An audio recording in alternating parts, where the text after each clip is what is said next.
Hello friends, उम्मीद करता हूं कि आप सभी अपनी ज़िंदगी में जो सही और ज़रूरी है वही कर रहे हैं और किसी न किसी तरह से संसार हित में अपना योगदान दे रहे हैं। पता चला है कि सिंगल और इस बात से परेशान भी, मानो आपकी ज़िंदगी की सारी परेशानियां बस इसी एक चीज़ से जुड़ी हैं। क्यों? अब देखो, बहुत लोगों ने इस पर बहुत कुछ कह रखा है पहले ही। हम आए दिन किसी न किसी इंटेलेक्ट के ओपिनियंस और उनका पर्सपेक्टिव सुनते हैं इस चीज़ पर, जो ऑफ कोर्स समझ में आता है, सेंसिबल लगता है, फिर भी सेटिस्फाइड नहीं लगता। It's like you have find the origins of something, you have fucking digged a hole out of it, studied its flaws, but still you can't get out of it. You are unsure what to do. He's a loser because he doesn't have a girlfriend. Basically क्या कह रहा है शायद is to love you and to be loved by you. तो अपनी जिंदगी में लगा सकते हो दोस्त, ताकि तुम एटलीस्ट जो तुम्हारे पास है उसको बिल्ड करके खूबसूरत और बढ़िया और पावरफुल बनाते हो।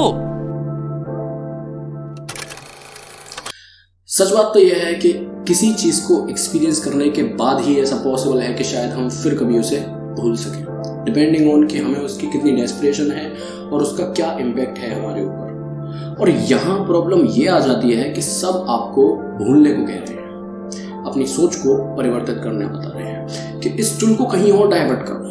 पर डाइवर्ट करोगे कैसे? You don't want it to get divert. You are a human, the explorers. You gotta find out what it's like to be in a relationship, how it feels to have someone who's more than just friend, who can be your companion, not just in social or emotional terms, but also in physical and psychological terms. Existence of whom can change the definition of your life, eliminate all regrets, take it to the next level, who completes you, who's the answer to your question.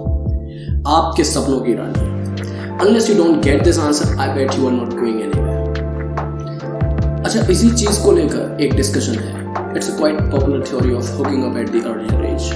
So many people have spoken about it.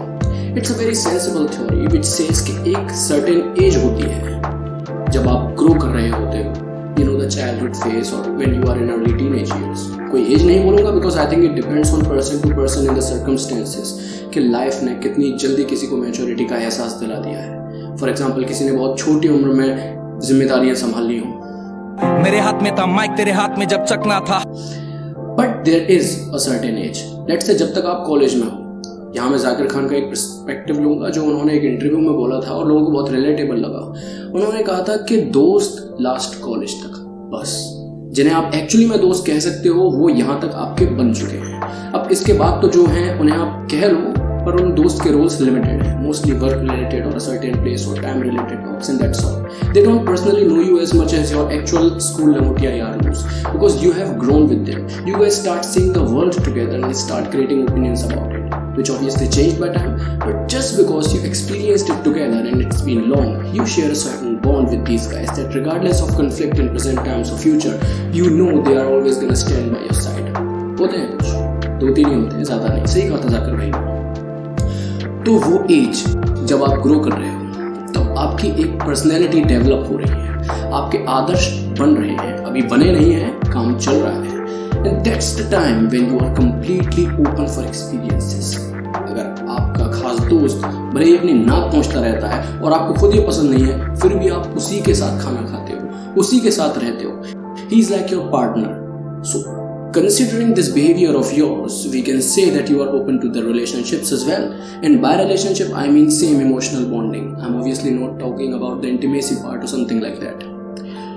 So the theory says कि ऐसे as पे अगर आपको कोई मिलता है या किसी से तालमेल बैठ जाता है, फॉर एग्जाम्पल आपके 3 दोस्त में से एक फीमेल फ्रेंड है, and as I said, you guys grow together, sharing that great bond, experience different types of things as the time goes by. And now I might be talking about the intimacy or stuff like that. Even more than that, you experience love, you know, and now you feel like it's so great. You are my life partner. सब कुछ कितना सही जा रहा है। But sadly, आप में से कईयों की ये स्टोरी नहीं है, मुझे पता है, मेरी भी नहीं है, इनफैक्ट ज़्यादातरों की नहीं होती। अपनी स्टोरी है कि साहब समझ गए, हम तो मानते हैं भाई कि अर्ली एज में किसी भी पर्सनैलिटी ग्रो कर रही होती है और ऐसे में मिलना जुलना आसान होता है in comparison to that age जहाँ आपकी पर्सनैलिटी ग्रो हो चुकी है, अपने लाइफ की हार्श रियलिटीज फेस कर रखी है, आपके अपने कुछ आदर्श बन चुके हैं। ऐसे में थोड़ा मुश्किल होता है वो प्योर बॉन्ड बनना किसी के भी साथ। आपकी स्टोरी ये है कि आप किसी दूसरी वाली कैटेगरी में आते हो because of A to Z reasons. सबके हैं कुछ ना कुछ। किसी की क्लास में साला लड़कियां ही नहीं थी और उस पर भी समाज का रेस्ट्रिक्टेड कल्चर, लड़कियां इधर बैठेंगी और लड़कियां उधर। कोई स्कूल ही नहीं गया या कोई एक्सट्रीमली इंट्रोवर्ट रहा या कुछ तो उस एज में ही रिस्पॉन्सिबिलिटीज, लाइफ की हार्श रियलिटीज को फेस करना पड़ गया और इन सब चीज़ों में वो कहीं पीछे छूट गए। सिंसियर बन गए और उनके लिए मिसाल बन गए कि देखो इनसे सीखो कि परिवार की जिम्मेदारियां कैसे उठाते हैं, पर वो हैप्पीनेस कहीं खो गई। आज तक सबने आपको इसी रियलिटी पे लाके छोड़ा है या तो दूसरे रास्तों से आपको भगाया है कि करियर पे फोकस कर, पैसे कमा etcetera. But it's like someone asking you to put your hands on your eyes as a way to ignore something, and you know it's not the way. The hand and fingers are yours, so you can't stop peeping from between those fingers. But I'm gonna take this further. Origin सबको पता है, मैं India दो चीज़ों का नाम लूंगा। अगर स्पेसिफिकली इंडिया के कॉन्टेक्स्ट में बात करें, पहला मेल्स एंड फीमेल्स में एक सेपरेशन का एलिमेंट रखना, और चीज़ों में चलता भी है, पर ये चीज़ बच्चों के लर्निंग फेज में कभी भी नहीं रखना चाहिए, specially in schools and in family atmosphere. As I said, when a personality is growing with much potential to absorb anything, otherwise ये कितना ज़्यादा प्रॉब्लमेटिक हो सकता है ये आप ये वीडियो देख के जान सकते हो। दूसरा, इस बॉयज डोमिनेटेड कैटेगरी में ज़्यादातर लोग वो होते हैं जिन्होंने लाइफ की हार्श रियलिटीज़ देखी होती हैं, रोज़ के से देख रहे होते हैं। घर पे कलेश, पैसे को लेके, स्कूल में बच्चों का हंसी उड़ाना, बेसिक फैसिलिटीज़ भी उनको नहीं मिल पाना, और उनका माइंड ओपन टू एक्सपीरियंसेस नहीं, ओपन टू एम्बिशंस हो जाता है, ओपन टू रिवेंज हो जाता है। तो वो लग जाते हैं पैसे कमाने में, रिस्पॉन्सिबिलिटीज उठाने में, और इन सब चीज़ों पे से ध्यान हट जाता है। सो ये तो दो मेन ओरिजिन्स हैं। अब बात करते हैं प्रेजेंट मेंटल स्टेट की, जो कि ऊपर मेरी बोली सारी बात जानता है, समझता है, जिंदगी में सीखना कभी बंद नहीं होता, तो पर्सनैलिटी अब भी सीख रही है। ये ऊपर बोली सारी चीज़ें आप एब्जॉर्ब कर पा रहे हो, मतलब yes, you are still getting some new knowledge and adapting to it. अब सीन ये है कि जानने के बाद आप बहुत कुछ बदलने को तैयार भी हो, आप अपने कुछ आदर्श बदलने को तैयार हो। कोई नाक पहुंचने वाली मिल जाए, आप कहते हो सह लेंगे थोड़ा सा, आप जगह बनाने को रेडी हो। बट द थिंग इज कि अब तक की लाइफ जर्नी में आपने जो चीजें सीखी उसे आप सिरे से नकार भी नहीं सकते। तो अगेन दो बात पक्की है। पहला, अब इस एज में से 29 to 35 आपको कोई सिमिलर पर्सनैलिटी वाला या वाली मिल जाए, not possible, nobody is perfect anyways, तो आप कुछ एडजस्टमेंट्स करने को तैयार हो। और दूसरा, अपनी एरिया घिस के आपने जिंदगी से जो सीख ली है उसे भी आप किसी कचरे के डब्बे में नहीं डाल सकते। कोई वो 12-15 साल का बच्चा थोड़ी ना हो जो बस एक्सपीरियंसेस के पीछे भाग रहा है, जान रहा है कैसे क्या होता है। वो आदर्श, वो सीख वही है जिन्होंने आपको वो बनाया है जो आप आज हो। अगर आप वही ठुकरा दो तो आप हो कौन?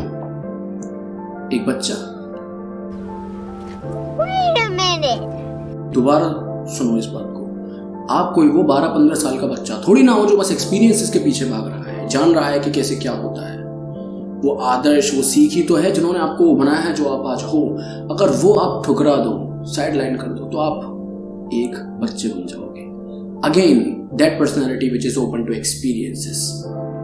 चलो समझाता हूँ। आपकी आज कुछ सेल्फ रिस्पेक्ट है, आप एडजस्टमेंट कर आके कुछ चीजें बदल सकते हो, एक दो रिजेक्शन सह सकते हो, पर और नहीं भाई। अब एक समझदार इंसान के नाते आप ये बताओ कौन सा पलड़ा ज्यादा भारी दिखता है आपको। ये मैं नहीं बता पाऊंगा, ये आपको ही बताना है, मुझे अपना पता है। आपने अपनी एड़ियां घिस के जिंदगी से जो सीख ली हैं, जो प्रिंसिपल्स बनाए हैं, वो आपके लिए ज्यादा मायने रखते हैं, उनका बरकरार रहना ज्यादा मायने रखता है। आप जो आज हो, भले ही परेशान हो, पर कुछ जानते हो, वो ज्ञान ज्यादा मायने रखता है, या फिर आपका वो खोया एक्सपीरियंस वापस पाने की जिद ज्यादा मायने रखती है। इस प्रॉब्लम का हल ऊपर लिखी सारी चीजों से ज्यादा मायने रखता है। Ask yourself, are you preserving yourself और you are exploring yourself? If your answer is first one, then you should return to your work, your focus area. But I can bet that you will return again, every now and then, and at the end you have to change your answer to the second one. Now it's different, that the context might be different, but the options will remain same. It's either hold on or change, and you'll be happy if you select change. The simple answer to your question is, be that child again, for a moment, but with pure honesty. Open to experiences, doesn't matter good or bad. Open to relations, open to learning, open to rejections. वो बच्चा जो नहीं सोचता 10 चीजें किसी को ये कहने से पहले कि मुझे तुम्हारे साथ रहना अच्छा लगता है, जो इतने सवाल अपने दिल से नहीं पूछता, वो नहीं देखता अपनी इंस्टा प्रोफाइल, बैंक बैलेंस, बस अपनी क्रश को जाके बोल देता है। हम जिस एज पे आ जाते हैं वहाँ सवाल ज्यादा पूछने लगते हैं अपने आप से, और फिर जब हम अप्रोच करते हैं तो ऑनेस्ट कम क्रीपी ज़्यादा लगते हैं, ऑकवर्ड ज़्यादा लगते हैं। तो वो सारे आदर्शों के बक्से थोड़ी देर के लिए ज़मीन पर रखो, खुले रहो और ज़रूरत पड़ने पर फिर उनको उठाओ। And don't worry, you can. That personality, principles, that age thing, it's all in your head. Just come out of it for some time and live like a child. You would surely experience what you are missing. You will surely find what you are missing. It could be someone inside you too. You might fall in love with yourself too. Maybe that child personality is even more convincing than the ones that is craving for someone or something couple of minutes before. Always remember कि तुम्हारी जिंदगी के सबसे अच्छे दिन तुम्हारे बचपन के दिन थे, और तब तुम्हारी कोई ऐसी एक्सपेक्टेशंस नहीं थी कि कोई हो। तुम पहाड़ों में जाने की बात करते हो, कुछ टाइम के लिए कहीं दूर जाने की बात करते हो। जाओ भाई, जाओ कहीं दूर, और साथ ही साथ अपने आप से भी मिलते हैं। And if you feel like returning home, back to that personality with principles, because it's obvious your whole life is running in accordance with it, then again, don't worry, come back here, prove yourself, and when you feel bored, just go back to your child personality for some time, and not just experience, express it without any hesitation. Who knows if someone else is living her life like that as well, just like yourself, and she might be open to relationships too.